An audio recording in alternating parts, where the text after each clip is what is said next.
Pesquisa e preparação corporal, corpo em devir, enunciado, duração e variação, como agenciadores na produção de corpo e movimento em processos criativos.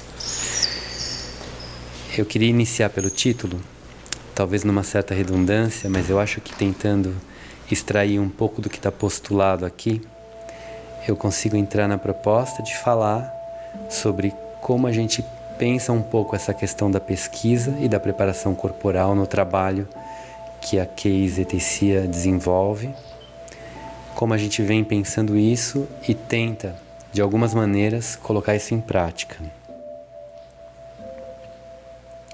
Toda vez que a gente inicia um processo para pesquisar um campo de criação, a gente também vai ter um modo de preparar o corpo para que se possa criar um corpo para aquele campo de subjetividades, para aquele campo de criação no qual estamos nos propondo a nos aventurar. Então, quando eu digo que a preparação corporal já é parte da criação de linguagem, que ela está absolutamente ligada com a própria pesquisa, o que talvez não seja nenhuma novidade, mas talvez sim existam graus de aproximação, de vizinhança, de coincidência entre uma coisa e outra. Eu quero dizer que no nosso caso, ela é intrinsecamente ligada à própria pesquisa de criação e à criação em si. Elas andam juntas. A preparação, em linhas gerais, tem como foco deixar o corpo evocar suas singularidades expressivas, seu pensamento. E a pesquisa é a própria efetuação desses corpos em relação ao campo de criação. E agora eu vou focar um pouco na questão dos enunciados. O enunciado como modo de preparar um corpo, de colocá-lo em devir, por assim dizer, é também um modo através do qual nos aventuramos nesse processo. Você pode enunciar algo para mim, eu posso enunciar algo para você, que esse campo de subjetividades, de criação em questão, nos inspira. Então, a gente começa a ter uma triangulação. Somos vértices de um triângulo ao criar um enunciado e propor para outra pessoa a partir desse campo de interesse comum, o qual estamos todos contemplando. Esquematicamente, você, eu e o campo formamos esse triângulo. Enuncio algo sobre esse campo de criação que me afeta de determinada maneira, e a outra pessoa, quando recebe no outro vértice, vai processar a partir da sua própria singularidade, da sua própria experiência, esse enunciado. Então, a gente começa a estabelecer um diálogo sempre mediado pelo campo de criação em questão, entre esses vértices, entre quem está propondo e quem está recebendo. Uma dinâmica que nos afeta e vai afetando todo o grupo na medida em que as danças, que podem ser vistas como respostas do corpo, vão sendo compartilhadas.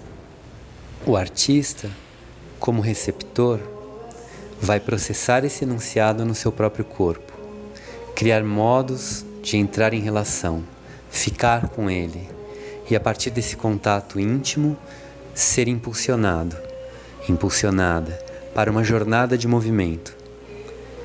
Nesse momento, eu diria, pode haver essa produção de corpo, o que é um tanto óbvio, porém, é o modo como a gente joga uma luz sobre isso aqui agora.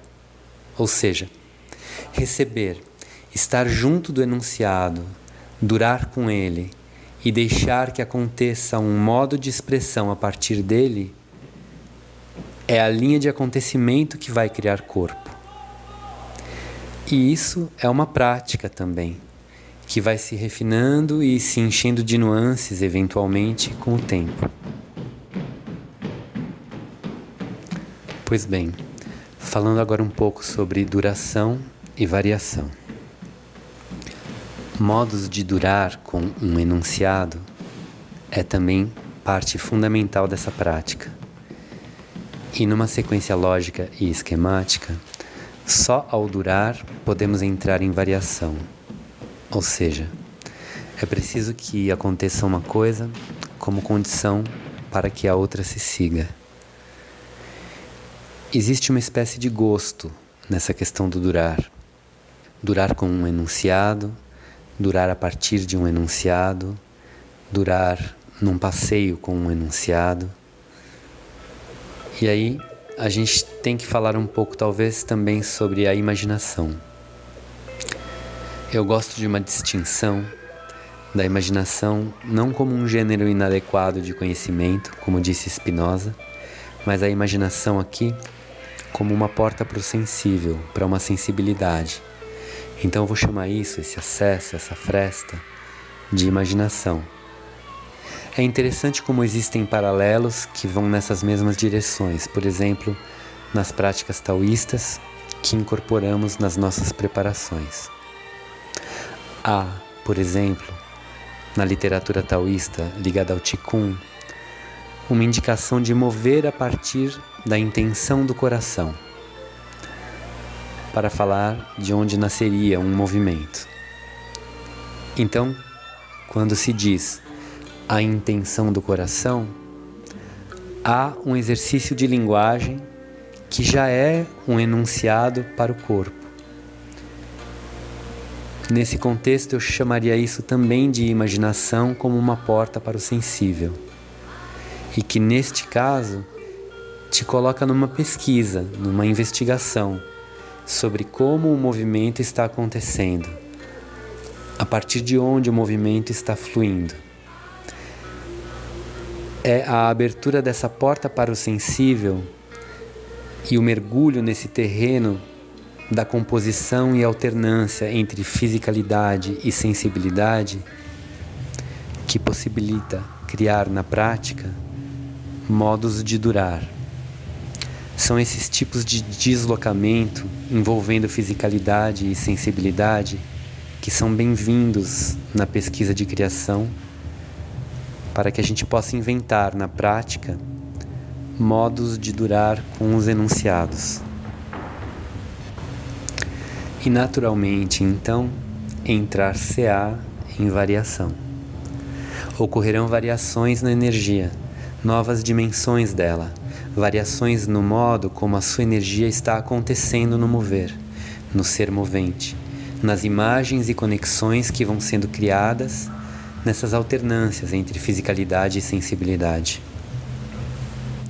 Entrar em variação, ou seja, é experimentar essas mudanças na nossa energia. Aí pode acontecer a criação de corpo, como chamamos.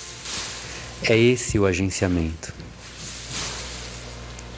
Pesquisa e preparação corporal, corpo em devir, enunciado, duração e variação como agenciadores na produção de corpo e movimento em processos criativos. Agora, comentando pontualmente, de forma breve, trabalhos do grupo, por exemplo, na peça Riso, a gente investigou primeiramente muitos aspectos do que nos interessava dentro desse universo. O que seria o humor? O que do humor e qual humor nos interessava? A gente entendeu que o humor que a gente queria não era o humor de uma comédia de costumes, rebaixador, nada contra as comédias de costume, mas enfim, não era o humor que rebaixa e muito menos o que debocha. A gente estava interessado no humor como um fenômeno, como um acontecimento no corpo. E também o humor que pudesse desconstruir coisas, que pudesse ser também ele um agenciador de desconstruções importantes e interessantes. Um humor que pudesse ser aquele último recurso de um corpo numa situação limite, entre outros. O riso, como uma expressão de todas essas nuances, era a nossa intenção nesse campo de criação. Para chegar ao entendimento do que era o nosso desejo em relação a esse campo, a gente passou por um aquecimento de pensamento sobre isso. Tivemos colaboradores, fomos entendendo também a partir de leituras e conversas o que nos interessava e que possibilidade podíamos começar a imaginar. Então, o diálogo já começava a nos afetar. E uma vez que a gente foi delimitando esse campo, criando e adentrando esse território de subjetividades, aí a gente se lançou a buscar modos. Primeiro, de que o corpo pudesse rir ao limite. O riso como uma expressão do corpo mesmo. E a gente fez incansáveis práticas relacionadas a isso. Era preciso criar uma sustentação física e emocional para que a gente pudesse, de fato, habitar esse território do corpo, que ri e se move, e ri com muitas nuances e intensidades, inclusive extremas. Todo esse processo de delimitar um campo de criação a partir de um desejo e se avizinhar também de outras pessoas, artistas, pensadores que contribuem nesse diálogo, vai ajudando a ir entendendo por onde a gente vai começar a criar o lugar do corpo e imaginar quais serão também as práticas que podem ser criadas, emprestadas, hibridizadas para serem catalisadoras dessas investigações. Assim vão surgindo as práticas para o processo em questão. E é por isso que cada processo vai pedir um tipo de preparação corporal e uma criação de corpos singulares. Isso tem um pouco a ver, talvez, e aqui citando Takao Kuzuno, diretor que nos influenciou muito, quando ele dizia: meu método é não ter método. Eu não sei, não quero falar por ele, mas assim, da minha parte, da nossa parte, para mim isso tem um pouco a ver em algum lugar com um método que não tem método. Na medida em que os processos, devido a tudo isso que foi dito, sempre tem essa espreita no lugar de um método pré-estabelecido de condutas e procedimentos. Porque elas vão sendo criadas a partir de diferenças que vão sendo produzidas na linha de acontecimento da criação. O maior investimento talvez seja na própria espreita. No caso da peça chamada Sim, tudo foi sendo criado a partir desse desejo de investigar o campo da afirmação. E isso pode ter muitas camadas também, porque pode ter muitas implicações sociais, políticas, históricas, de valores. E esse desejo de investigar o campo da afirmação começou por um grande enunciado que vem do Nietzsche. É um aforismo, número 276, do livro A Gaia Ciência, chamado Para o Ano Novo. E é o seguinte: eu ainda vivo, eu ainda penso. Ainda tenho de viver, pois ainda tenho de pensar. Sum ergo cogito, cogito ergo sum. Sou, portanto penso, penso, portanto sou. Hoje, cada um se permite pensar seu mais caro desejo e pensamento. Também eu, então, quero dizer o que desejo para mim mesmo. E que pensamento este ano me veio primeiramente ao coração? Que pensamento deverá ser para mim razão, garantia e doçura de toda a vida que me resta? Quero cada vez mais aprender a ver como belo aquilo que é necessário nas coisas. Assim, me tornarei um daqueles que fazem belas as coisas. Amor fati, amor ao destino. Seja este, doravante, o meu amor. Não quero fazer guerra ao que é feio. Não quero acusar nem mesmo os acusadores. Que a minha única negação seja desviar o olhar. E tudo somado, e em suma, quero ser, algum dia, apenas alguém que diz sim. Esse enunciado resumia e inspirava um campo de desejo de criação para nós naquela época. Eu acredito na força dele e que uma pessoa escutando isso tem a possibilidade de entrar em relação. Apenas ouvir isso pode mover nossa percepção sobre as experiências passadas, portanto, o próprio passado. Pode mover uma porção de coisas sobre nossos desejos de futuro, ou seja, nossas memórias de futuro também entram em jogo. E era um pouco sobre tudo isso que a gente queria falar naquela época. E para resumir bastante, em termos de lugar, a gente chegou numa espécie de simulacro do local no qual a gente, em derivas, encontrou para ensaiar, que era um local com pedras brita no chão e bastante mata atrás. Então, na encenação, em termos de lugar, a gente chegou numa espécie de simulacro, com o painel da Mata Atlântica ao fundo e muitas pedras do tipo brita no chão. Como aquele ambiente cênico, assinado por Hideki Matsuka, e nele uma realidade dos corpos que se lançavam nesses traçados em profunda fricção com o ambiente,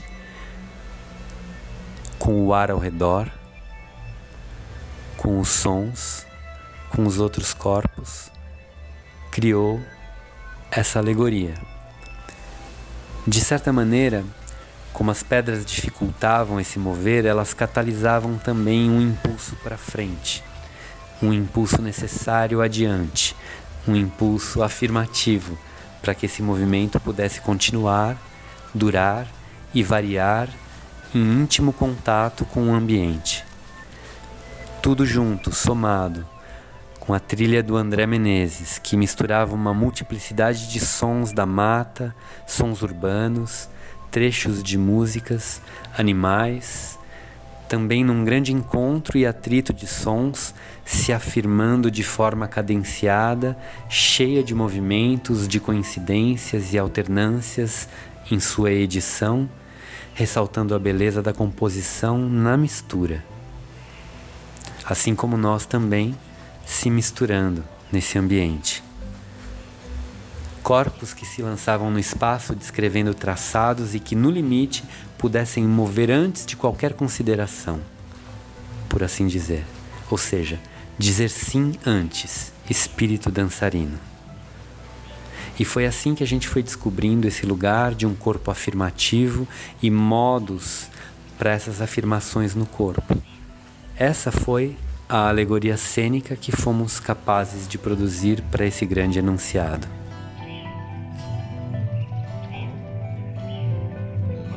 Concluindo, é a partir desses desejos de criação que vão se amalgamando as pessoas, a partir de trocas com pessoas vivas e não vivas, que vão se criando esses campos que irão acolher as criações nos nossos pensamentos, corpos e corações. O primeiro passo é descobrir, criar esse campo na espreita. E o processo de descobrimento desse lugar muitas vezes é muito curioso. A gente nunca sabe de antemão como a gente vai chegar. A gente se lança no processo com a afirmação necessária, com a confiança afirmativa de que a gente vai descobrir esse lugar no próprio acontecimento processual. Por isso investimos na espreita e na sensibilização, no convívio e no encontro, pois é nesse lugar que também os acasos se dão.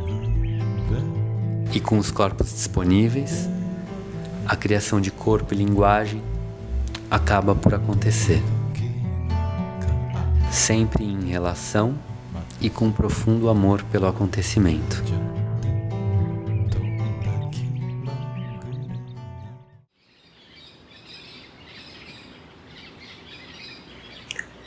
Agora, para concluir, eu vou propor breves exercícios seguidos de uma dinâmica prática de improvisação, oferecendo 2 enunciados, para que você possa experimentar um pouco e para que o que foi dito aqui também possa ser brevemente contextualizado.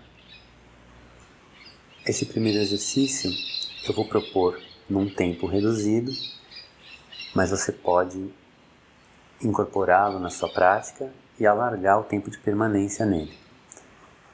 Então, início com os pés próximos um do outro. Preparação. Fecha os olhos, topo da cabeça em contato com o céu, base da coluna em contato com a terra. O corpo inteiro relaxado, a respiração simples, suave, profunda. Firma o pé direito e abre o pé esquerdo numa largura um pouco maior que o quadril, pode ajustar um pouquinho. Leva mão esquerda e mão direita para o abraço nessa região atrás e abaixo do umbigo, nesse centro que aí está, levando também o seu olhar interior, a sua atenção, a sua intenção para esse lugar. Topo da cabeça em contato com o céu, base da coluna, até a sola dos pés em contato com a terra, e o abraço e a sua atenção, intenção, seu olhar interior, onde estão suas palmas, atrás e abaixo do umbigo. Importante manter esse foco interior. Permanecer aí por algum tempo esse que você pode alargar na medida em que for praticando. Um exercício de introspecção, de concentração, de eixo, nessa interdependência entre tudo que há no universo. Topo da cabeça em contato com o céu, base da coluna em contato com a terra. Então você permanece pelo tempo que achar necessário, adequado.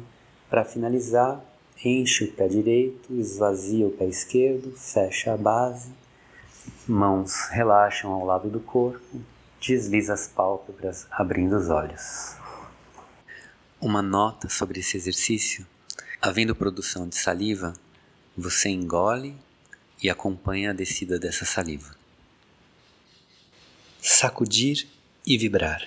Numa preparação igual à anterior, os pés juntos um do outro, topo da cabeça em contato com o céu, base da coluna em contato com a terra, olhar recolhido, todas as articulações suaves, respiração simples, suave e profunda. Firma o pé direito, esvazia o pé esquerdo e abre a base numa largura um pouco maior que o quadril, mantendo esse eixo interno, essa respiração suave. Iniciar um leve sacudir e vibrar do corpo, a partir do centro, sentindo bem o eixo, não deixando o queixo cair, nem a cabeça ir para trás, mas sentindo o topo da cabeça em contato com o céu, a base da coluna em contato com a terra, todas as articulações suaves, sacudir e vibrar, o corpo todinho, os pés bem plantados no chão, e segue por alguns instantes.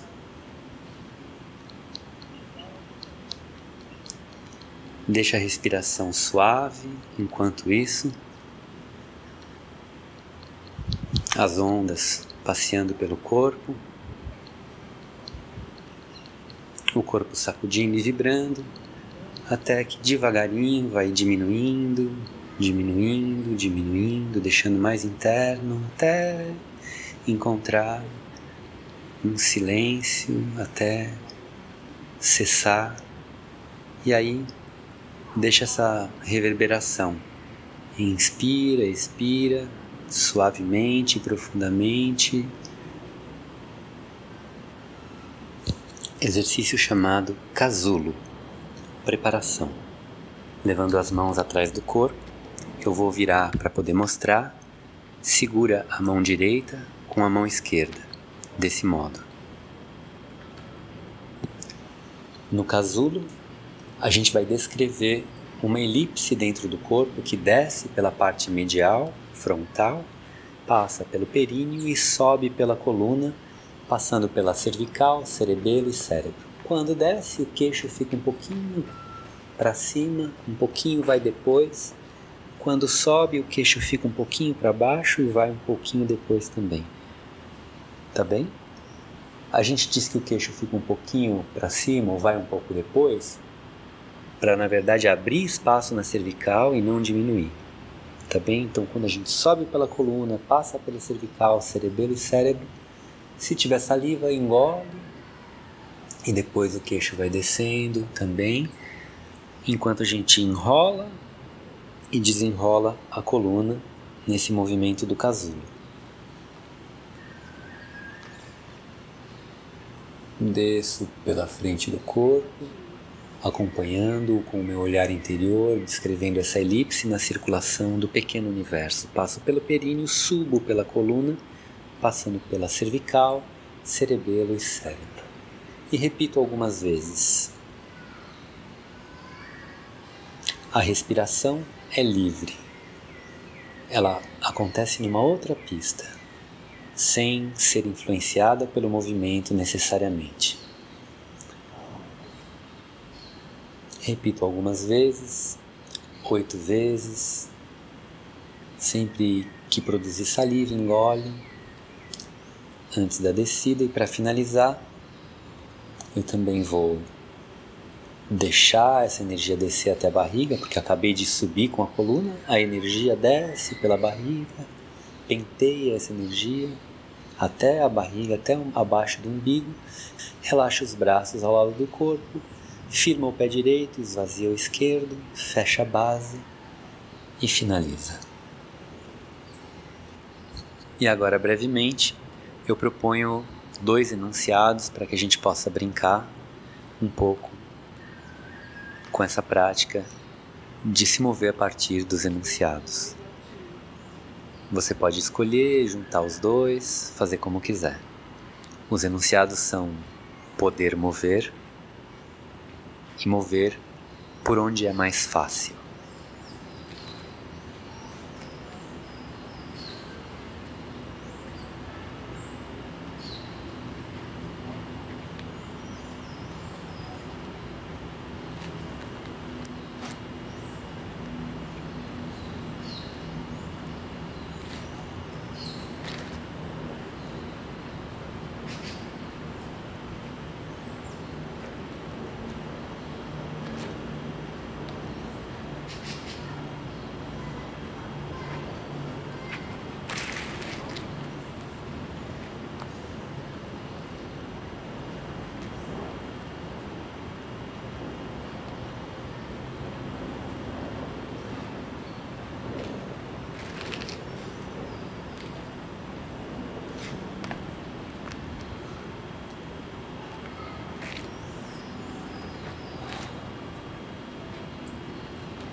Assim, a gente vai chegando ao fim dessa videoaula. Eu agradeço a sua presença e a sua atenção. Obrigado.